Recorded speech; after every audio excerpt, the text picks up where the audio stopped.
네, 안녕하십니까. 김광수 소장입니다. 9월 동영상 네 번째, 횟수로는 48회 동영상 촬영을 시작하겠습니다. 주제는 세계 주가 동반급락과 원인입니다. 아마 이 동영상을 보실 때쯤이면은 또 상황이 많이 변해 있을지 모르겠습니다만, 지금은 지금 주가 급락으로 좀 약간 시끄럽죠. 이미 이제 이 주제는 경제 시평에서 굉장히 상세하게 설명을 했습니다. 그래서 관심 있으신 분들은 경제 시평 내용을 참고해 보시면 도움이 되실 겁니다. 다들 아시는 것처럼 이제 이미 세계 주가 급락은 발단은 이제 어디서부터 시작됐습니까? 중국이죠. 중국이죠. 중국의 주가가 지난 6월 하순부터 이렇게 조금 문제가 이렇게 되기 시작을 해서 중국 정부가 주가 부양을 위해서 할 수 있는 모든 반칙적인 상식을 넘어서는 그런 조치들을 총동원해 가지고 막으려고 했지만 결국에는 그걸 막지 못하고 거의 손을 든 상태가 벌어졌죠.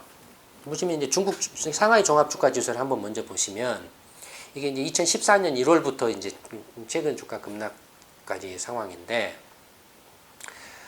주가가 그 2014년 이제 후반부터 이렇게 오르기 시작해서 특히 2014년 12월 전후로 해서 이렇게 오르기 시작했습니다.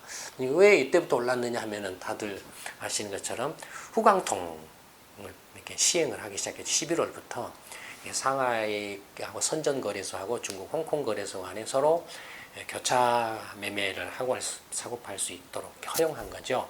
그러니까 중국 투자자들은 상하이나 선전거래소를 통해서 홍콩에 상장되어 있는 주식을 살 수 있고, 반대로 홍콩 증시에서 이렇게 외국 투자자들은 홍콩 증시를 통해서 상하이나 선전거래소 상장되어 있는 주식을 이렇게 사고 팔 수 있도록 허용한 게 후광통이죠. 그래서 그 후광통 시행을 계기로 해서 이제 그 주가가 버벅 뛰었다. 또 하나는 이때 주가가 버벅 뛴 그 배경 중에 하나는 이 2012년, 특히 2013년, 14년 들어오면서 중국의 부동산 시장의 거품이 이제 꺼지네 만에 막 시끄러워졌다 이거예요. 그래서 이제 부동산 시장으로 이렇게 쏠려 몰려 이렇게 발을 담거나 이렇게 쏠려 몰려가 있던 돈들이 부동산 시장에서 빠져나와서 새로운 투자처를 찾으려고 했겠죠. 그러던 차에 이제 이런 후광통 시행이 되면서 그런 돈들이 이쪽으로 많이 몰려왔겠죠. 그런 면도 있습니다. 그 다음에 당연히 이제 후광통으로 이렇게 외국 투자자들이 중국 주식을 훨씬 더 이제 예전에 비해서 쉽게 살 수 있게 됐기 때문에 당연히 또 이제 외국인 투자자들이 홍콩 증시로 들어와서 중국 주식을 막 살려고 막 난리 법석을 쳤겠죠. 한국도 어땠습니까? 예, 난리 났죠. 뭐 증권사들이나 펀드들이 막 이렇게 중국 증시 이렇게 중국 주식 사십시오. 중국 펀드입니다. 막 했는데 지금 결과적으로 어떻겠습니까? 다 거들나 있죠, 제가. 그런 식으로 막 쏟아져 들어와서 이제 주가가 뭐 예를 들어서 2,200 정도에 머물러 있던 것이 벙 뛰어가지고 뭐 이렇게 올 연초 올 1월, 2월까지만 해도 3,300 정도까지 뛰었다 이거예요. 거의 한 30~40% 가량 퍽 뛰었다 이거 순식간에. 그러다가 이제 그 주가가 한번 이게 주춤했어요. 이 올 연초에 한 2월 무렵에 주춤했냐면은 중국 정부가 한번 견제구를 던졌죠. 오 이게 너무 많이 뛰고 거품이다 뭐다 막 이렇게 또 말도 나오니까 견제구를 한번 던졌죠. 신용거래 규제한다. 깡통 계좌 많이 나면은 문제 되니까 신용거래 규제한다라고 그래서 그때 또 한번 주춤거렸다가 이제 중국 경제가 안 좋으니까 중국 정부가 주가를 띄워서 이제 뭐 주식 이렇게 중국 이제 이른바 그 국민들한테 주식 사세요, 한국처럼 집 사세요, 빚내서 집 사세요 하는 거 똑같은 그런 걸 했다 이거예요. 부자 만들어 드릴게 집 사세요 하는 거하고 똑같이 부자 만들어 드리니까 주식 사세요라고 이렇게 똑같이 했다 이거예요. 중국 그 국민들이 중국 정부들이 정말로 이렇게 뭔가 이렇게 장난이 아니네 말하는 게 정말로 주가 띄우려고 하는가 보네 하고 이제 이때부터 이제 막 물불 안 가리고 막 달라든 거죠. 물불 안 가리고 그래서 버벅 뛰어가지고 지금 주가가 이 후광통 하기 전에 비해서 2배 반 정도 뛰어버렸죠. 2배 반 뛰어 5천 한 200포인트 300포인트 가까이 그냥 팍 뛰어버린 거죠. 소 팔고 논 팔고 막 이제 뭐 있는 빚 카드 빚이 뭐고 관계없이 막 끌어당겨다가 막 이렇게 쓴 거죠. 그다음에 오늘 사가지고 한 2, 3일 후에 이렇게 막 퍽퍽 뛰니까 오늘 사가지고 한 일주일만 갖고 있다 팔아도 막 이게 막 5% 10%막 시세 차익을 낸다 이거예요. 그러면 오늘 사가지고 일주일에 팔아서 그 돈 가지고 우리 고기 먹으러 가자 뭐 차 사자 뭐 하자 막 이렇게 했을 거 아니에요. 이때 뭐 자동차도 막 팔렸을 거고. 자동차 회사 중에서 중국 자동차 이제 수요가 이렇게 포화 상태에 이르러 가지고 조금 이제 안 팔리고 그래서 재고도 늘어나고 공급 과잉 뭐 이런 상황이었는데 주가가 퍽퍽 뛰니까 이거 차 사세요 막 했을 거 아니겠습니까? 그래서 그래 나도 한번 차 한번 땡겨 볼까 뭐 이런 것도 했을 거 아니에요. 그러다가 이게 이제 그냥 그 6월 이렇게 하순 무렵에 오면서 이게 버티지 뭐 이런 식으로 이렇게 폭증을 하죠. 하니까 버티지 못하죠. 이미 이거 대해서는 한번 동영상을 통해서 한번 설명을 해드렸죠. 이때 뭘 말씀드렸습니까? 그 거래액이 8배로 폭증했, 6배인가 8배로 폭증했다고 그랬죠. 무슨 거래? 왜 폭증했는가? 자전거래, 대부분 자전거래라고 그랬죠.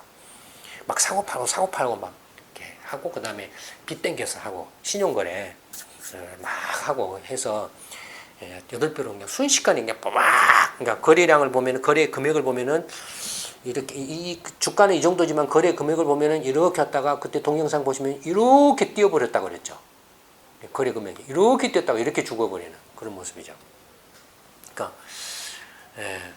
그 거품이 꺼질 수밖에 없죠. 누군가가 계속 자전거 페달을 밟아줘가지고 안 넘어지게 해줘야 되는데, 그 에너지를 어디서 무한대로 할 수가 없잖아요. 계속 빚내줘요? 계속? 계속 중국 은행들이 계속 주식 사라고 빚 대줘요? 그러다가, 거기 물렸잖아요, 사실. 물렸을 거예요, 지금 은행들이 많이. 그게 지금, 이야기가 안 돼서 그렇지. 물려 있을 거예요. 그러니까, 은행이 그러면 거덜나 버리죠. 주가 폭락해 버리면 이렇게 폭락해 버리면 은행도 같이 넘어져 버리죠. 돈 빌려줬는데 주식 사라고 주식이 종이 조각이 돼 버리면 또 어떻게 그 회수를 할 겁니까? 못 하죠. 은행이 거덜나 버리죠. 그러니까 그런 상황이 지금 벌어진 거예요, 사실. 그래서 6월 하순부터 주룩 떨으니까 중국 이제 정부가 나서서 막 이렇게 연기금도 하고 뭐 이렇게 신용 이렇게 대출도 막 확대하고 금리도 인하하고 그다음에 전부 거래 팔지 말아라고 막 규제하고 신규 상장도 막고 온갖 할 수 있는 모든 상상을 초월하는 그런 수법들을 총동원해 가지고 했는데도 불구하고 그래서 한때 주춤했죠.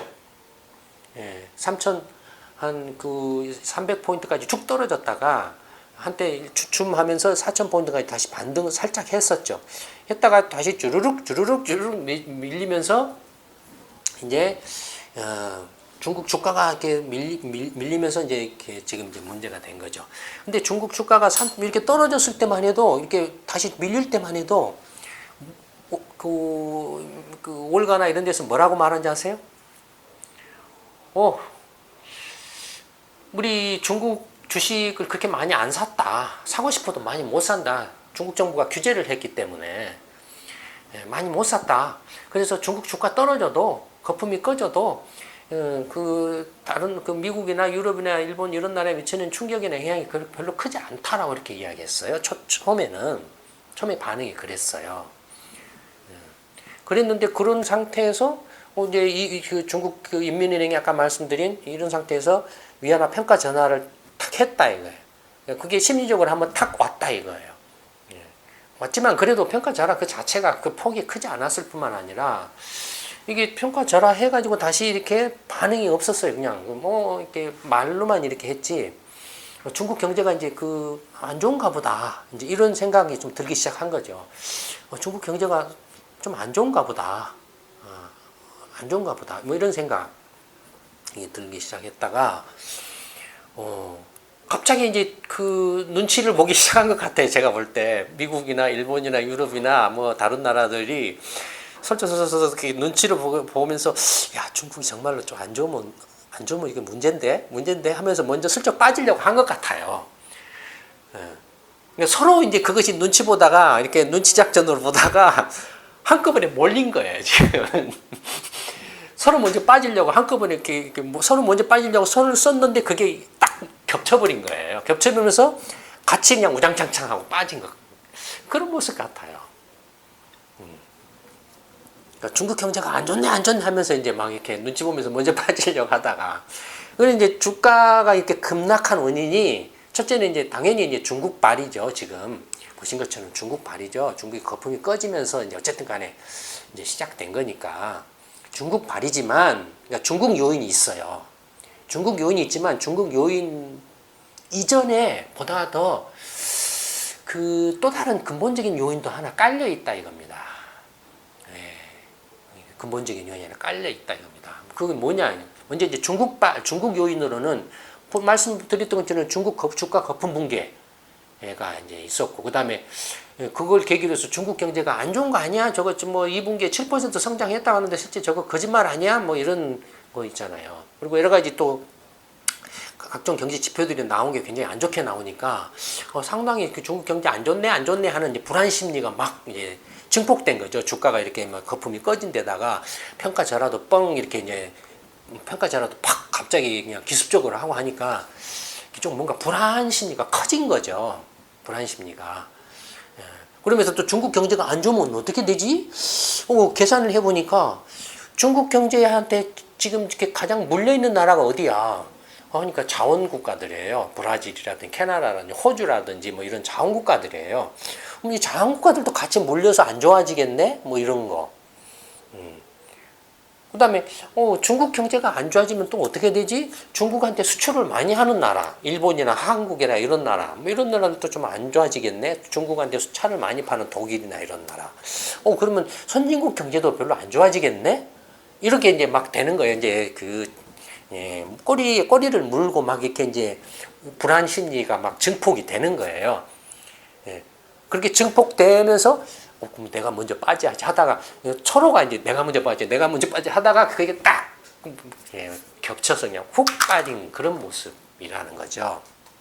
그런데 이게 그 주가 동반 급락이 중국만의 문제로 인해서 발생한 건 아니라는 거예요. 다른 요인이 뭐냐라는 겁니다. 다른 요인은 뭐냐면은 2008년 글로벌 금융위기 이후에 미국과 일본과 유럽 등 이 선진국들이 상상을 초월할 정도의 어마어마한 금융 완화책을 해왔다 이거예요. 제로금리 정책과 QE 양적 확대책을 마구잡이로 막 해왔다 이거예요. 이 제로금리 정책과 양적 확대책을 한 그 의도는 뭐였습니까? 경기 부양이었죠. 경기 부양이었지만 그러나 그 의도는 그거였지만 실제는 어땠습니까? 경기 부양 효과는 별로 없었다라고 여러 차례 말씀드렸죠. 경제전망 세미나나 투자 강의나 이런 데서 경기 부양 효과는 거의 없었고 그 대표적인 예가 뭐 일본이나 유럽을 보면 알 수 있잖아요. 미국도 뭐 양적 확대책, QE 정책을 해서 지금 미국 경제가 좋아졌다라고 하는데 만약에 그런 양적 확대책으로 경제가 좋아졌다라고 하면 왜 미국만 좋아졌냐 이거예요. 일본도 좋아져야 되고 유럽도 좋아져야 되죠. 이미. 그렇지 않잖아요. 그러면 미국의 그 경제가 회복된 것도 경기가 좋아진 것도 나아진 것도 개선된 것은 FRB의 제로금리나 양적 확대책 때문에 좋아졌다라고 말하기 힘들다라는 거죠. 근데 어쨌든 간에 그런 양적 확대책을 어마어마하게 해오다 보니까 이것이 실제로는 그 시장에서 일으킨 부작용이 있었다 이거예요. 그 부작용이, 대표적인 부작용이 뭐냐면은 부동산은 이제 거품이 꺼져 버렸으니까 이제 안 물리고, 더 이상 안 물리고, 부작용이 뭐냐면은 뭐겠습니까? 주가가 뜬 거예요. 채권 가격 뜨고, 그 다음에 뭐 이제 뭐 신흥 경제국으로 이렇게 돈이 빠져나가서 뭐 이렇게 뭐 헤지펀드 내는 데서 환투기 하고 뭐 하고 뭐 이렇게 한 거 그런 거죠. 그런 부작용이 생겨난 거죠. 그러니까 실제로 또 그런 양적 확대책이나 제로금리를 하면서 그 FRB나 그런 각 일본 은행이나 이런 중앙은행들이 직접적으로 대놓고 말한 게 뭐냐면 자산 효과다. 이런 금융 완화책을 하는 목적은 자산 효과를 얻기 위해서다. 자산 효과란 뭐냐? 웰스 이펙트. 이건 뭐냐 하면은 양적 확대책을 하고 제로금리를 계속 해가지고 하면은 주가가 올라간다 이거예요. 그럼 투자자들이 주식을 산다 이거죠. 가게들이 주식을 사면 주가가 올라가잖아요. 주가가 그러면 내가 부자가 됐다. 주식 가격 올라가니까 부자가 됐다. 부자가 되면은 내가 차도 사고 여행도 가고 물건도 사고 뭐 고기도 사 먹고 뭐 한다 이거예요. 놀러도 가고. 그래서 소비가 살아난다 이거예요. 이게 자산 효과라는 거예요.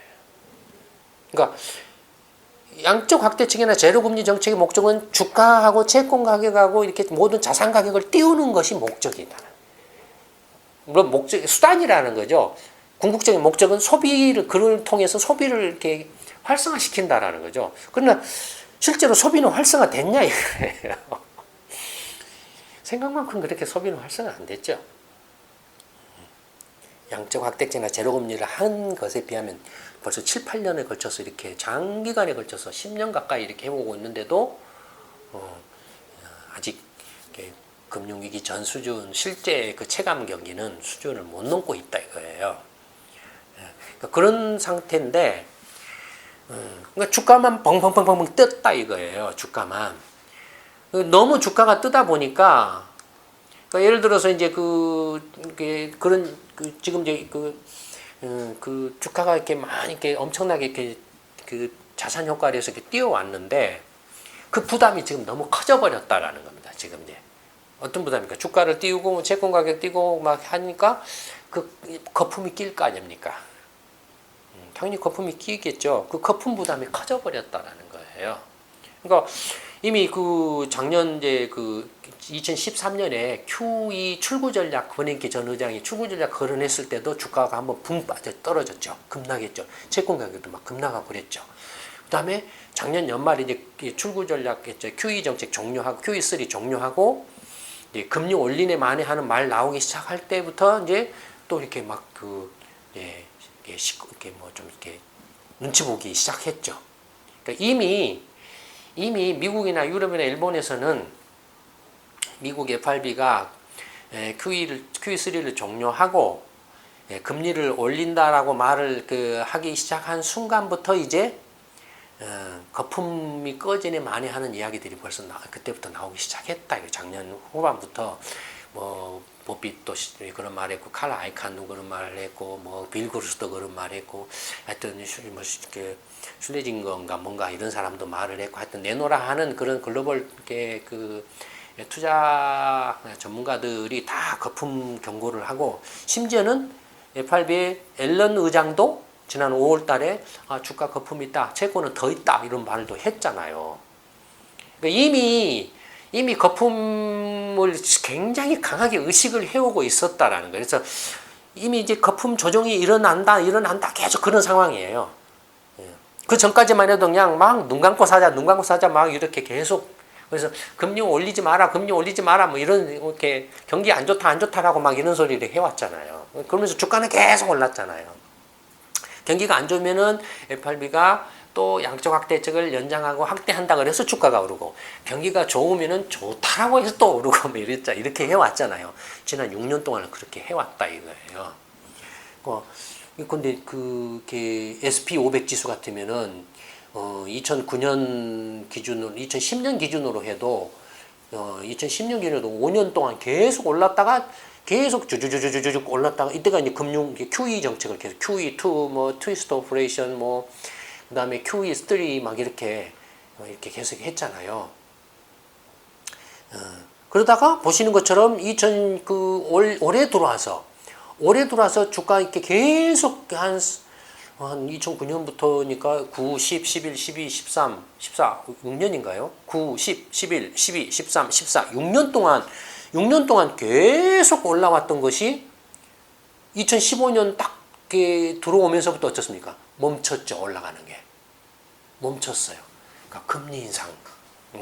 이제 야, 금리가 진짜로 금리를 올리면은 주가가 떨어질 건데 조정을 받을 건데 하락할 건데 하는 눈치 보기를 이미 작년 연말부터 시작을 한 거예요.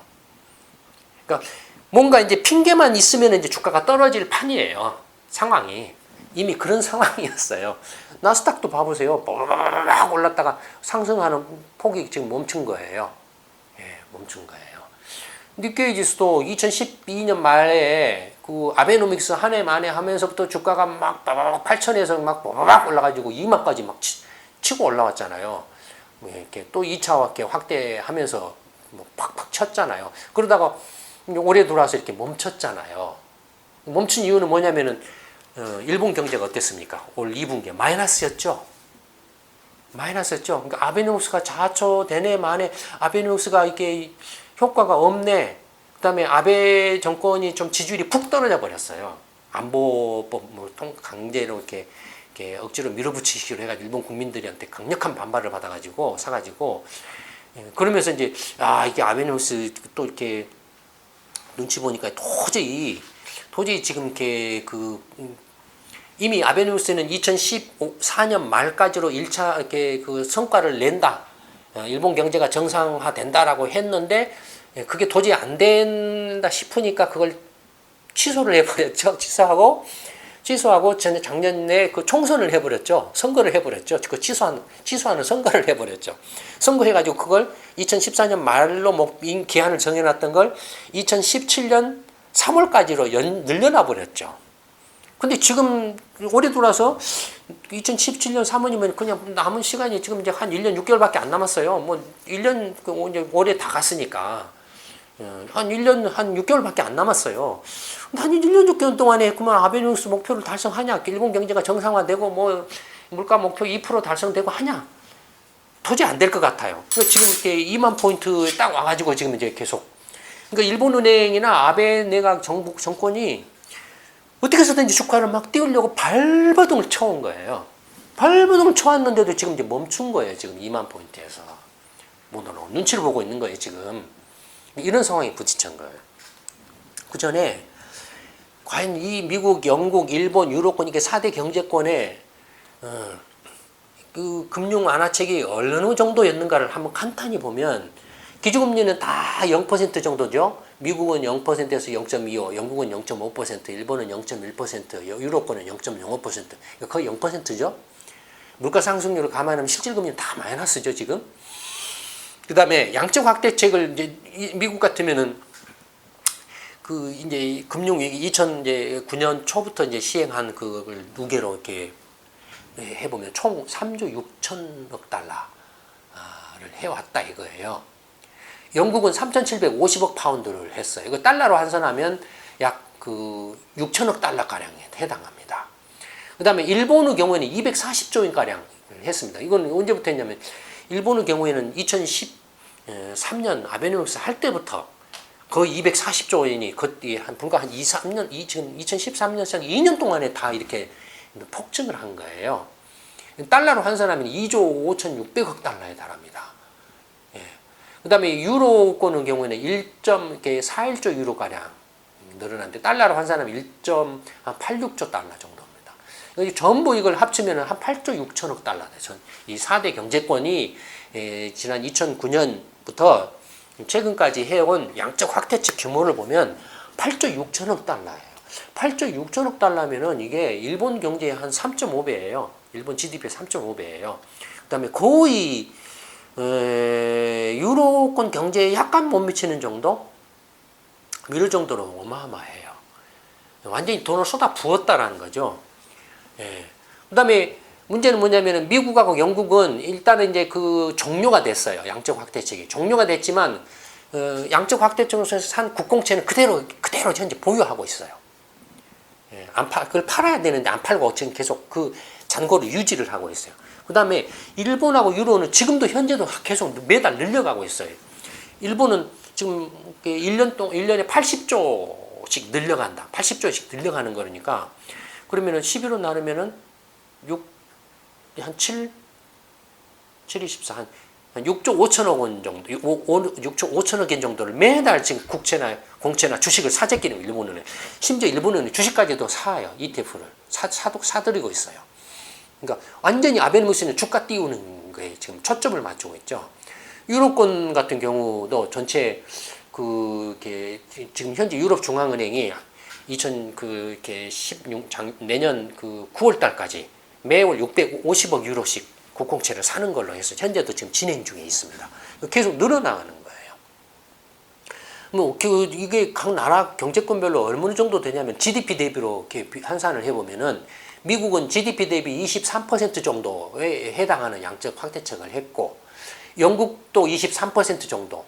근데 일본은 50%입니다. 그러니까 압도적이에요. 일본 경제 규모에 비해서 일본은행이 막 쏟아부은 양적 확대 규모가 어마어마합니다, 지금. 일본 경제가 절대 정상적인 상황이 아니에요, 지금. 그러니까 이 정도로 쏟아부었다라는 것은 뭘 말합니까? 상대적으로 일본의 거품이, 일본은행이 막 결사적으로 주가 띄우기를 이렇게 발버둥 치고 있는데 그 주가 거품이 가장 심각할 거라는 것을 시사를 하고 있기도 하죠. 그렇죠. 유로권의 GDP 대비 14, 5% 정도입니다. 이 4대 경제권을 평균해 보면은 24%에 해당합니다. 그러니까 어마어마하게 지금 돈을 쏟아부어. 지금 거품이 물론 미국이나 뭐 유럽이나 한국, 미국이나 유럽이나 이런 나라들의 주가 거품이 상당한 건 사실이에요. 상당한 사실인데, 그러나 미국은 그래도 어쨌든 간에 경제가 좀 회복세를 계속 유지를 해왔어요. 그걸 감안했을 때 대개 한 10% 정도, 고점 대비 10% 정도로 약간 거품이 끼어 있다라고 이렇게 지금 보여집니다. 대체적으로 그런 그 10% 정도의 이게 견해가 일반적이에요. 저희 연구소가 이렇게 시평이나 경제전망 세미나나 투자 강연에서도 여러 차례 설명을 했었죠. 반면에 일본의 경우에는, 일본 니케이 지수나 일본 주가의 경우에는 거품 정도가 한 25% 정도 끼어 있지 않나 이렇게 추정이 됩니다. 그러니까 만약에 거품이 꺼지면은 일본의 주가가 상대적으로 더 훨씬 더 많이 꺼져요. 그러니까 이번에 그 중국발 주가 거품 붕괴로 동반급락했을 때 가장 급등을 많이 하고 가장 민감하게 반응한 데가 일본 증시입니다. 일본 주가입니다. 일본 주가가 아주 그냥 막 롤러코스터를 탔어요. 하루에 막 1000% 급락했다가, 오전에 1000포인트 급락했다가 600포인트 올랐다가 다시 막 500포인트 떨어지고 막 이런 상황을 보였어요. 그러니까 그만큼 지금 거품이 상대적으로 많이 끼어 있고 이거 유지하기 힘들 거라는 겁니다. 그러니까 일본 주식은 별로 사지도 않지만 혹시라도 일본 주식 하실 때 만약에 이렇게 사신 분들은 그걸 좀 이렇게 염두에 두시라는 겁니다. 그러니까 보신 것처럼 세계 주가 급락인데, 예를 들어서 지금 이제 미국의 S&P라든지 다우지수 같은 경우는 지금 고점 대비 10% 정도 떨어진 상태예요. 이번 거품이 꺼지면서. 그러니까 조정이 된 상태예요. 사실상 거품이. 그러니까 한 6,000포인트 전후 정도가 지금 그 미국 경제 회복을 감안했을 때 그 정도가 좀 적정하지 않느냐라고 이렇게 보여지는 수준입니다. 지금 그 정도 수준이잖아요. 그래서 FRB 입장에서 보면 금리 인상 부담이 줄어든 거예요. 그 다음에 또 하나, 이번 이제 주가 동반급락하면서 이렇게 특이한 점이 하나 있습니다. 뭡니까? 이렇게 세계 증시가 동반급락을 하고 경제가 휘청거리면 어떤 상황이 벌어져야 됩니까? 돈이 안전한 곳으로 가야 되죠. 그럼 가장 위기가 발생했을 때, 위기라고 생각했을 때 가장 안전한 곳을 어디라고 지금까지 생각을 해왔죠? 미국 달러죠. 미국 달러에 몰려 들어가도 미국 국채를 사잖아요. 미국 국채 살려면 먼저 달러를 사서 국채를 사잖아요. 그러면 어떻게 됩니까? 달러가 강세를 보여야 됩니다. 근데 이번에 주가가 급락했을 때는 정반대 상황이 벌어졌어요. 어떤 상황이 벌어졌습니까? 엔화하고 유로화가 강세를 보이고 달러는 떨어졌어요. 엔화하고 유로화에 대해서 약세를 보였어요. 당연히 위안화는 평가절하를 했기 때문에 위안화에 대해서는 강세를 보였지만, 그러나 달러가 일본 엔화하고 유로화에 대해서 약세를 보였어요. 그럼 뭔가 이게 앞뒤가 안 맞아요. 전체적으로 만약에 유럽 자금이나 미국 자금이나 일본 자금이 중국 증시로 가갖고 그 중국 증시로 간 돈이 중국에서 빠져나와서 간다라고 하면 미국으로 가야 되잖아요. 달러로 가서 미국이 단독 강세를 더 보여야 돼요. 엔화나 유로화가 더 약세를 보이고. 근데 거꾸로 중국 증시에서 빠져나온 돈이 예를 들어서 일본으로 가고 유럽으로 가고 미국으로는 안 갔다 이거예요. 그냥 미국 주식시장에, 미국에서는 미국 주식시장에 흘러갔던 돈이 빠져나와가지고 그냥 미국 국채로 가서 국채 가격만 올랐다 이거예요. 달러는 거꾸로 약세를 보였다. 그럼 그건 뭘 말하냐면은 미국이나 일본 그 투자자들이, 기관들이 미국 증시로 돈을 가지고 갔던 것을 빼왔다는 말도 되죠. 달러가 약세를 보였다라는 것. 그렇지 않습니까? 미국 증시로 가지고 갔던 돈을 빼왔기 때문에 달러를 팔고 엔화를 샀고 달러를 팔고 유로화를 사서 그래서 이제 엔화나 유로화가 강세를 보이고 달러가 약세를 보였다는 거 아니에요. 돈의 흐름이 지금 그런 모습이라는 거죠. 그러면 결국은 이건 뭘 말하냐면 일본이나 유로권의 기관 투자자들이나 펀드들이 아베노믹스나 양적 확대책으로 돈이 넘쳐나는 돈을 들고 미국이나 중국으로 막 들고 나갔다가 중국 주가가 휘청하고 그 다음에 뭔가 이상하니까 중국하고 미국에서 싹 빠져서 자기 본국으로 돌아갔다는 거예요. 본국으로 이렇게 복귀했다라는 거예요. 불안하니까. 그거 위에는 지금 달러 약세를 설명할 방법이 없어요.